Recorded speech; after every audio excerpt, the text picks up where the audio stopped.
Hi, I'm Maggie. Thank you for stopping by Crafts the Charm today. You are most welcome here. I'm very excited for today because today is our 6th and final video in the fisherman-themed Christmas tree video series. If you've missed any of the others, I can link the playlist up here and in the description below. And today we're going to finish our tree with a topper and a skirt that I'm very excited about. Let's go have some fun. Alright, I'm excited about this tree topper because this is made from basically 2 items from the Dollar Tree and really not a lot more. A little bit of wire glue and paint, and I love the way it came out. So what we have here is a lantern from the Dollar Tree, and this is a little sort of mining lantern, and it's got a flickering light inside. It's an LED light.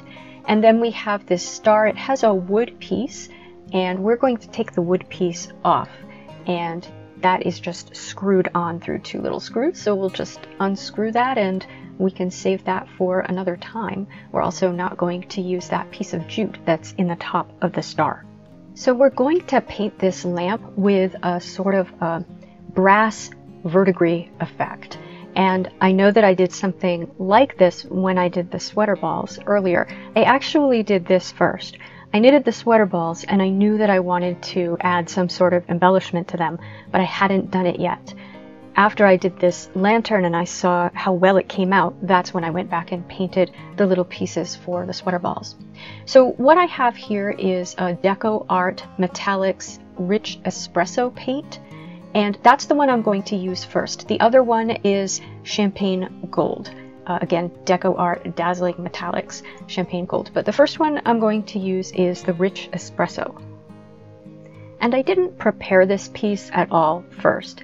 So it's plastic. I really didn't know if it would work or not, but it really only took 2 coats. So I painted all of the black parts of this piece.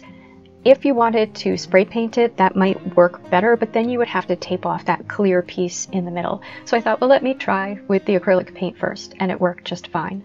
Now, with the handle, when I painted the handle and then dropped it back down, it touched the clear plastic piece, and it did get a little paint on it. That was easy to scrape off. You're not really going to see the handle when this is done, but you will see it a little bit. So I just put the Rich Espresso paint on it and then I didn't do anything else. So basically 2 coats of the Rich Espresso. The second coat gives you a lot more coverage. You might still see a tiny bit of the black through that, but that's okay.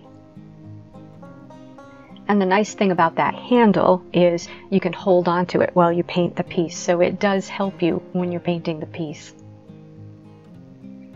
Now, I wanted to give the piece a little bit more depth and realism before I did the verdigris effect.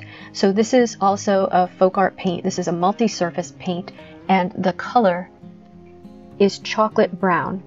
And I'm going to paint this in where I think that maybe the lamp would be dirty. Maybe it wouldn't be so polished. So along the surfaces that are facing up, so along the little ridges and around where the handle is and up near the chimney.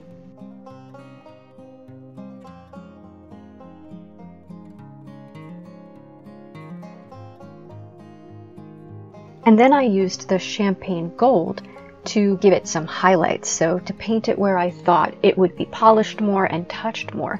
So on the sides of the handles and on the top and on the wider pieces on the bottom.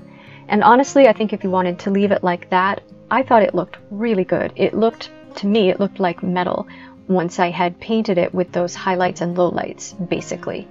But I wanted to try a verdigris effect. So if you like it this way, and I like it this way, honestly, I think it came out really well, then I would say leave it there.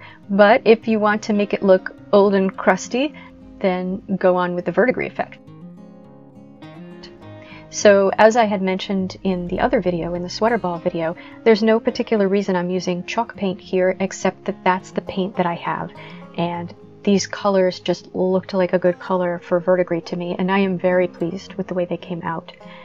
So the first color that I'm going to paint on is the Folk Art Home Decor chalk paint in Grotto, which is a sort of a turquoise, and I'm going to mix some black into that. Now the only thing I'll say is I wish I had mixed a little bit of green in. I feel like maybe this wasn't quite green enough. But I'm going to take that and maybe just I think I also added just a little bit of water just to make it easier to put on. And very similar to where I put the darker paint before, so where I felt it wouldn't have gotten as much cleaning attention. So around the base of the handles, on those sort of horizontal surfaces where I think dust and grime would accumulate, all along the bottom and up at the top near the chimney, and again around the handles near the chimney, just sort of down the sides. And then I mixed more black in. Now at this point, it's worrying. You know, pretty much any paint technique, maybe halfway through, you wonder, what am I doing? But I mixed the black in and I just dabbed it over where the green was and a little bit over the rest of the piece. So even over where the green isn't. And I'll be honest, I have some brass in my bathroom, and brass in a bathroom doesn't stay looking very nice for very long. So I did look at the brass in my bathroom. I have a towel rack in particular, which is looking kind of old. And yeah, it gets sort of mottled like that. So I did dab over all of it, just lightly, with that mostly black, but it does have a little of the grotto mixed in. And now it's looking dark and dirty, and you're kind of worried because it doesn't look like Verdigris, but it's Cascade to the rescue. So this is Home Decor chalk paint in Cascade, which is this lovely light blue. And then I just dabbed that over all of those places. And if I thought it was a little too heavy, I would use some paper towel and sort of blot a little bit off. But that really did the trick. It really, to me, looked like a Verdigris brass surface, and trust me, I've seen a few in my own home. So I thought that that was a very realistic effect, which was quite easy to achieve. So now to the silver star, it's really way too bright next to that aged lantern. So for this, I just took a little bit of black. This is going to be behind the lantern, so acting as a sort of reflector. But instead of using a circular or oval reflector, which would be the more typical shape, I chose a star because this is a Christmas tree topper. And as a reflector, I felt that it would have some smoke damage, you know, assuming this is some sort of old whale oil lamp or something. And so I just dabbed some black paint over that to make it look like it has, you know, a little bit of smoke damage, like I said. And then for my lantern, I was nervous to cover it with Mod Podge because I thought that it looked really good, and I was afraid to lose some of that metallic sheen. But I did cover that with a coat of matte Mod Podge, and it was fine. Now what I decided to do to assemble the whole thing together and sort of turn it into a tree topper was to make use of those holes in the star, and to also make use of that handle. So I felt like that handle would fit nicely over a branch on the top of the tree, but I don't really want to see it. So we're going to have that on the back of the star, and we'll attach the lamp to the front of the star by putting some wire through the holes where that handle was attached, and then through those two holes in the star. Now what I did was I just sort of pulled that handle off of the lamp, and then I spent the next 5 minutes playing a very unfun game called Find Those Black Pieces That Fell Off Inside Your Lamp and Get Them Out with the Tweezers. So if there's a better way to do this, I think you want to try to cut it off and get those pieces off before they fall into the lamp, which I think is entirely possible if you break them off and get the pieces out before you move the lamp. What I did was I broke it off, but then I tipped the lamp and they fell inside. And so it was possible. I did retrieve them. It was not fun. Okay, so once they were retrieved, you can just stick a wire straight through the lamp. So I have this florist wire from the Dollar Tree. I chose black. I thought that would be the least conspicuous. And then I just put it through one end each through each of the holes in the star, and then just twisted it in the back. And for the handle, I did put some E6000 on that. I don't know if that worked or not. And then I put it down and then I put hot glue sort of around to hold that E6000 in place. The hot glue alone seemed to do fine. And then I did also, I don't think I show it here, but I did also take some more wire, wrap it around the wire if it's attached to the lamp in the front, and then wrap it around the handle. I do like a mechanical means of holding things together and not just glue. And that's the topper. Now let's move on to the skirt.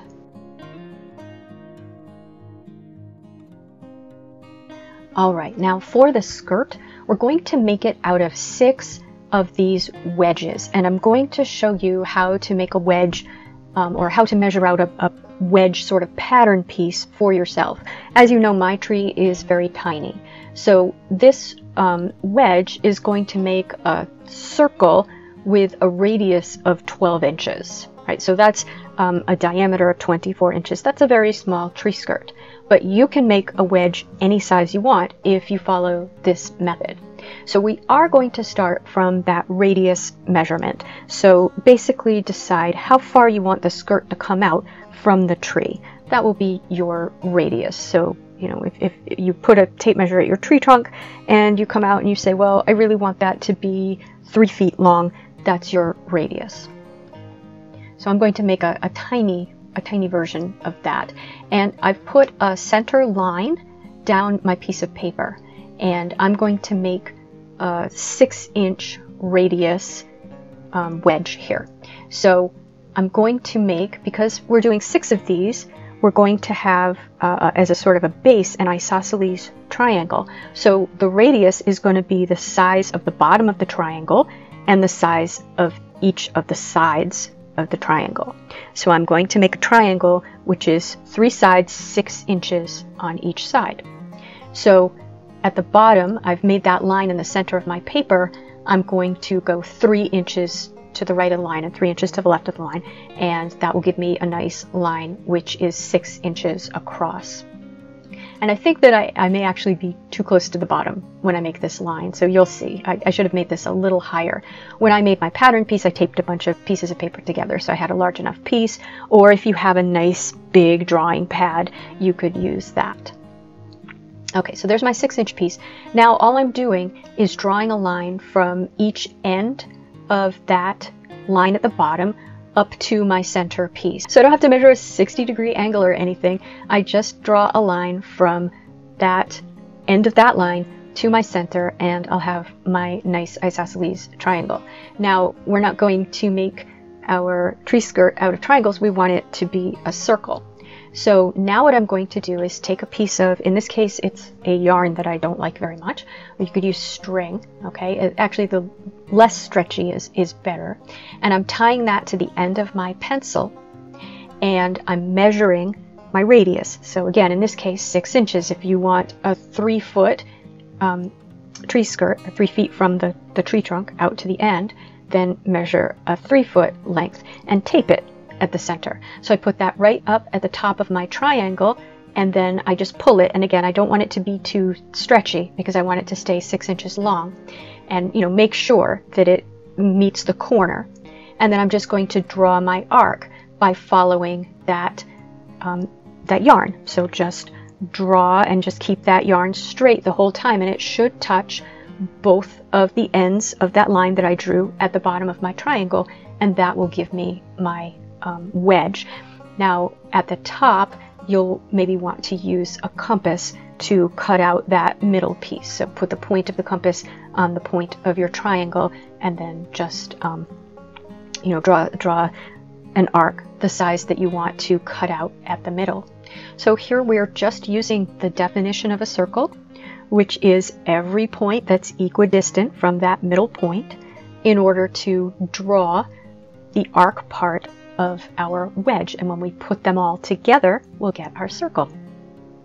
Now, once you have the wedge, you want to add your seam allowance all around. I added a 1/2-inch seam allowance for my tree skirt.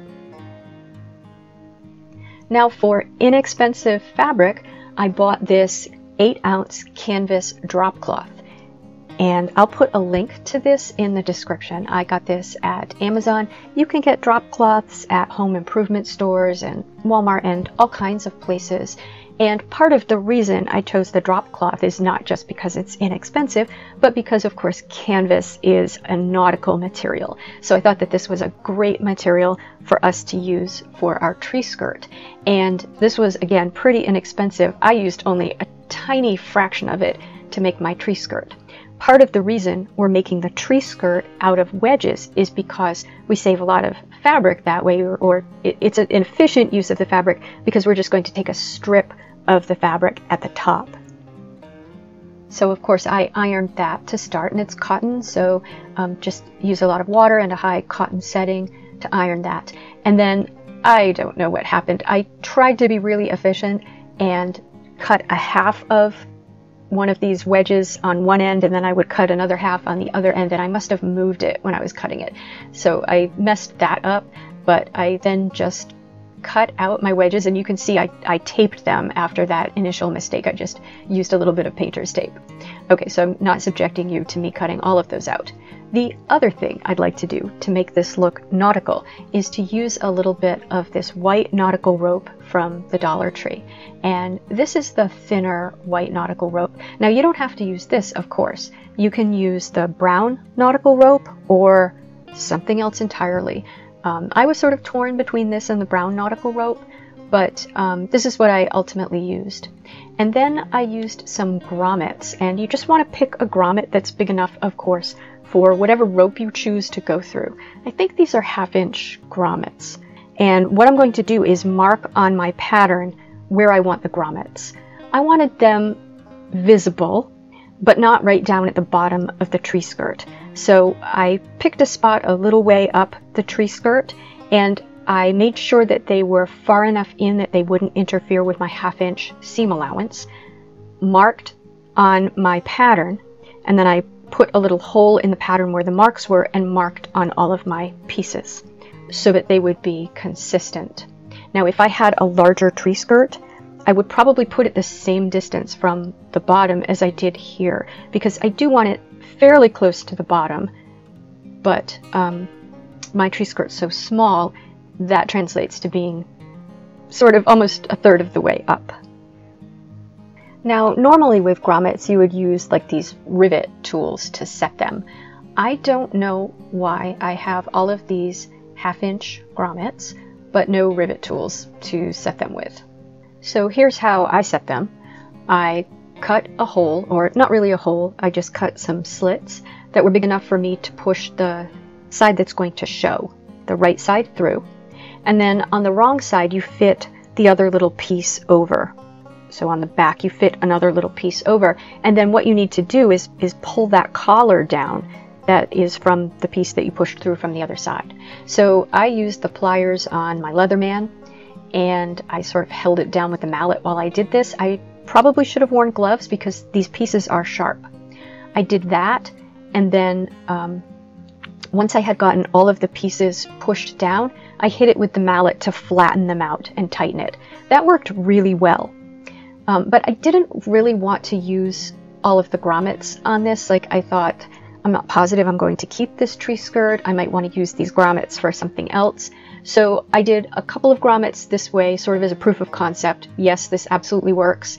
If you want to put your grommets in this way, you can do it this way if you don't have a setting tool. I'll be honest, I was cheap. I didn't want to buy whatever setting tool I would need for this size grommet. And so I tried this method and it worked just fine. But for the rest of them, I hot glued them onto the tree skirt. So I cut the hole, and then I hot glued the front and the back of the grommet to the tree skirt. So I have the look without the permanence. So you could also do that.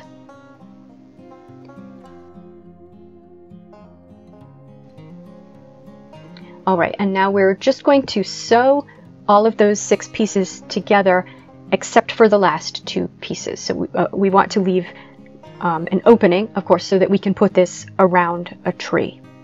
So I just put them together and sewed my 6 pieces.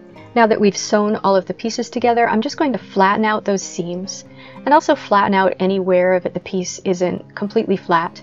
And on the two pieces that we didn't sew together, the two ends, I'm folding down that edge and ironing that down so that it will be easy to sew that seam. Now the other thing that we need to do is sew a seam all the way around the circumference of the tree skirt and around the center of the tree skirt as well, that little circumference. So here you can see me ironing it down without cutting slits, but I did cut slits and re-iron it. I think I was just being lazy here, but really you need to cut slits to iron that properly. And for the inner circle, because it's so small, I just cut one slit in the middle of each piece and ironed that down. And now what I did was I just sewed down one end and then all the way around the bottom and then up the other end and then all the way around the inside. And with that all sewn together, you can see I have my two choices here that I was considering. I just threaded the rope through the first grommet, tied a knot in it, and I went up from the back through the first one so that the rope would drape across each panel and then down next to the seam and then up through the next one. And this rope, it twisted up a little bit, so every time I pulled it through, I would sort of let it dangle so that it could get all the twists out of it and then put it back through. And then just cut it and tie it off at the other end. And so here are the topper and the skirt on the tree with the lights off.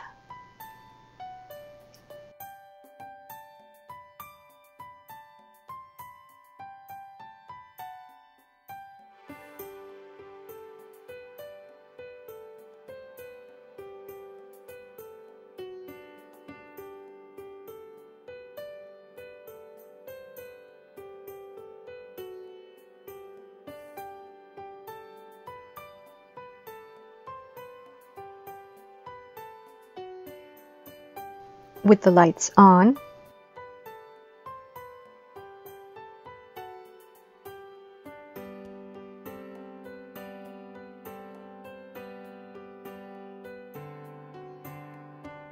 And here they are, just the two of them, because I think it is a little hard to get a sense of the topper and the skirt together when they're on the whole tree. So what did you think of our topper and skirt? I had a lot of fun making them, and they were really easy and inexpensive to make. If you liked this video, please give it a thumbs up. That tells me that you enjoy this sort of content and I should bring you more. And if you like this sort of content, please subscribe to Crafts the Charm. Thank you for spending time with me today. Take care.